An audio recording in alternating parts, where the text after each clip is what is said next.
Hindi ka naman pupunta dito kung hindi ka fan ng classic. Taste Ride nga pala at Custom Manila, ang event kung saan bawal ang one-day build. Pero meron dito, maniwala kayo sa hindi, ChatGPT ang nagpintura ng Honda niya.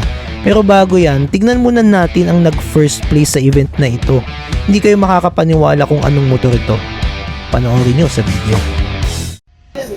Sir, pwede kayo ma-interview? Hindi kita kilala. Kamusta? Ito ba yung nasa, ano mo dati? Nasa... Yung sa shop? Ay, iba pa? Hindi. Ano yan? Bago yun. Bagong bili? Ayun pala eh, oh. Yung pinalit mo! Sa ano? Doon sa... PG1. Oo. Ako naman ako. Wala naman ako motor na pero. Ganda! So, nakita namin ngayon si Boss Idol. Ano no? Sticker. Kuha ka dyan. May bago akong sticker. Asan? Ayun o. Ay, ito! Ay, nakapakapakal ng sticker ko. So, ito. Gusto na nga eh. Yun, oh. Thank you. Pili tayo, pre. Ganda, oh. Yan. Scrambler. Bilhin nyo na. Sabihin nyo, parcel yan. Magkano? PM. Lagay ko na Yeah. sa caption. PM nyo na. PM na lang. Sa baba, ito. Yeah. Good though. Linis, pre. Linis.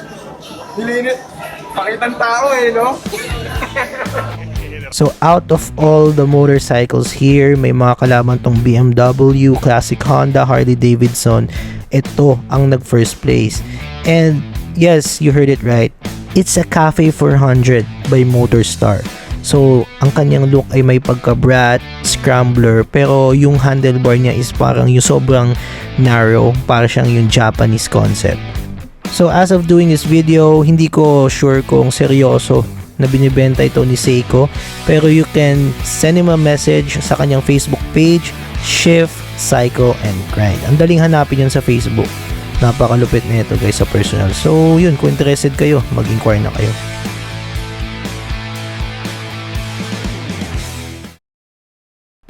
Ipagkakatiwala mo ba sa AI para pinturahan ng pinaka-ingat-ingatan mong bike? Well, apparently, the owner of this bike does so. It's kind of amazing how we've come full circle. Imagine, 80s bike touched by a modern tech, yung ChatGPT.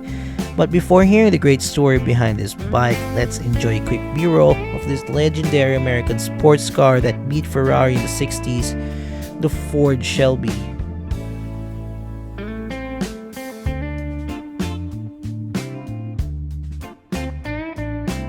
Kayo owner, sir? Yes. Ganda po ng motor niya, sir. Thank you. Ito dati ang cruiser. Dating cruiser. Ang stock ba? Stock po niya, cruiser. Stock yan, oh. Ano siya, GL500C. So, So, nakabagay siya convert na 1980. Ano pang hindi na iba dyan, sir? Ito, original to. Nato. Talaga? Yeah. Ito, Naalagaan original pa, CD oh. cages yan. Pati itong headlight bucket, original yan. Hindi ba lang namin? From 1980. Stock? Yes. Grabe. So, gano'n nakatagal sa inyo yung bike? I bought it in 2024. Pero talagang ano siya, yung it wasn't running. Nirestore lang namin. Then we converted sa cafe racer. Sinong nag-ano, sir? Nag-convert? Kayo mismo. Okay. We have a small shop, yung Cubao Customs. Ang ganda. Pero on a scale of 1 to 10, gano'n ka-rare yung bike na yun sa tingin ba?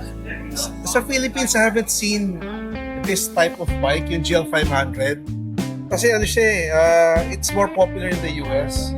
Tsaka may strong following yan sa mga nagka-cafe racer conversion. Sure ako, one of one. Ito. Ito ang stock tank niya, sir. No. Ano yan? Hindi na. GP250 tank yan. So parang yung magmukha siya talagang British cafe Oo racer. nga eh. Ang ganda. Yung seat niya, yung cowl niyan, is from an BMW R90S. Ang galing ah. Tapos yung pipes niyan, pang Norton Commando, yung mga 1970s. Parang may English touch ang dating. Yes, so, ang ganda. British talaga inspiration namin. Yan nga eh. Kaya yung kulay niyan, they call it British Racing Cream. Kayo lang din po ang nagtimpla? Or yun na talaga yung color? Actually, may consultant kami. Oh, ganong level ah. ChatGPT. Pero sir, umayon naman. Umayon? It look good, yeah. Tapos yung mga gold Ganda nga sir. accent. Ayun nga eh, ang lakas na nating sir ng accent eh. Even yung mga reflector, oh. Mga small details. Sir, drive niyo ba yan? Dadali namin sa Manawag to have it blessed. Ang layo. Sir. So, parang daily drive niyo ba siya or Hindi, Sunday hindi. bike? Wala. Sunday bike. I don't think I can do this at my age. Kasi medyo aggressive yung Aggressive stance nga ko. po. Baka kayo pa. Pero for keeps, sir. I have too many bikes, so whoever wants it, it's in our YouTube channel, Anong YouTube niyo po? Cubao Customs Classics. Cubao. So, anong name niyo po ulit? Louis. Tony po. Tony. Tony. Sinek. Ned, sir. Ganda. Yung channel namin, we talk about yung restoration ko ng mga old BMWs. Pero hindi mga old. Ito yung mga airheads, BMW Yes, airheads. sir. Yes, sir. In the last episode, we found this forgotten 1984 BMW R100RT. It was parked since 2005. At first glance, it looked complete, and the low mileage was what made me decide to bring this bike home. But looks can be deceiving. So in this episode, we find out what's really hiding beneath the surface. Before tearing anything apart, I always try one thing. I try to start the bike, just to listen and see what works and what doesn't work. So I put the bike in second gear and tried to rotate the rear wheel. The engine turned freely, and that's a good sign. I then moved to the carbs to spray carb cleaner to make sure the passages are clear, but I couldn't get the float balls off. I tried tapping them gently with a rubber mallet, nothing. Years of sitting had essentially glued them in place. It was only after applying heat that the balls finally broke free. And what I saw inside shocked me, as I never saw anything like it. Maintenance, sir. Kamusta? Paano nyo binuhay? Yung maintenance ito kasi, the first thing we did was to check yung compression. Yes, And sir. the compression was about 125, so wala kami Okay lang. problema. Yep. Ang next was yung radiator, kasi medyo rotten na yung loob. So we had to rebuild everything. Yung carbs, may carb kit naman yan eh. So, radiator yung madugo. Radiator medyo madugo eh. Yes, sir. Ganda pa nung forma ng makina, no? Ano yan, unique yan sa Honda. They only launched this series noong mga late 70s, early 80s. And then tinigil nila. They call it the Transverse Twin. Transverse twin. Ang ganda, no? Parang Moto Guzzi, di ba? Oo nga, sir. Nung nasa likod ako kanina, titigil, parang Honda ba to?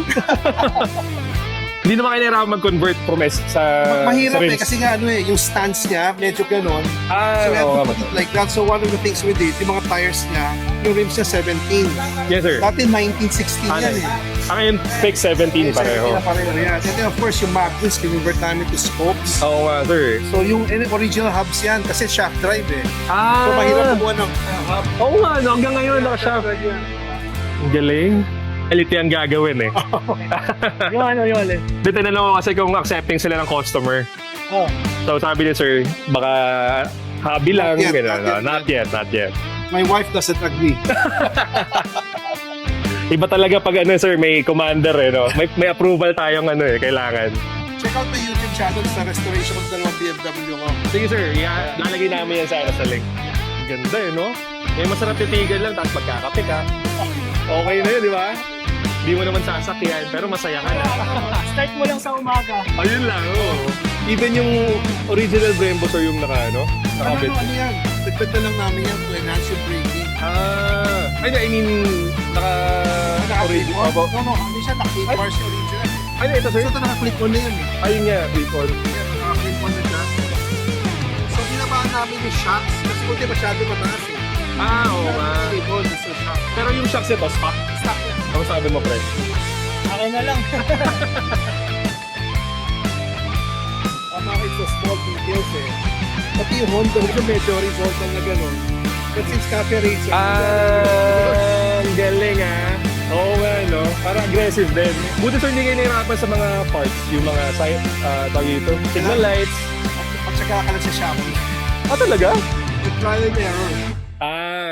Tama. Like yung mirrors na to, this is our 4th set. And ito na lang talaga yung mukhang British cafe Ang ganda, racer sir. eh. Ang ganda nung ano. Yeah. Oo. Sir, meron, Shopee yan, sir, secret. Ha? Shopee lang yung side mirror. Shopee lang yan. Maghanap ako mami. Ganyan ang ipalit Ganyan ko. nga, ang ganda eh. CB400 niya, sir. Yung May CB400 ka? Yes sir, yes sir. Yung, Pero Super 4. stock. Yes sir, VTEC, VTEC 1. Ah, VTEC okay. 1. I used to have a CB1000, yung Ganda. big one. Kamusta, sir? Binenta ko na eh. Binenta nyo na? Binenta ko na eh. Sayang. Masyado mabigat para sa akin. Oo nga. Ito, sir, mas magaan. Magkano to? A lot lighter. Yung ano niya kasi, CB400, yung handlebar, sir, hintukan niya ng itim. Medyo against nga ako dun eh. Kasi no choice dahil may discoloration. Nagban siya na, nag-discolor. Ah. Kalumaan, sir. Tapos, sabi Yung- ko yung side mirror mo, gawin mo rin chrome. hindi chrome yung side Hindi, mirror. itim. Nabilog din, sir, pero pilit eh. Ito ang ganda, ito ang ganda. Shopee lang pala. Kulang pa ako sa babad. Research. Correct. Oh, sir, thank you so much po. Nice Sir, meeting you, sir. name nyo? Louis, Sir Louis. Thank you, Sir Louis, ah. Ganito bilhin yung brief, pre. Ganito, brief. Flip nga yan. Oo nga. Ano yan? Pwede pang volleyball, pwede pang basketball, swimming, pwede pang bahay, walang shorts. Okay to, pre. Dry plus, baka naman.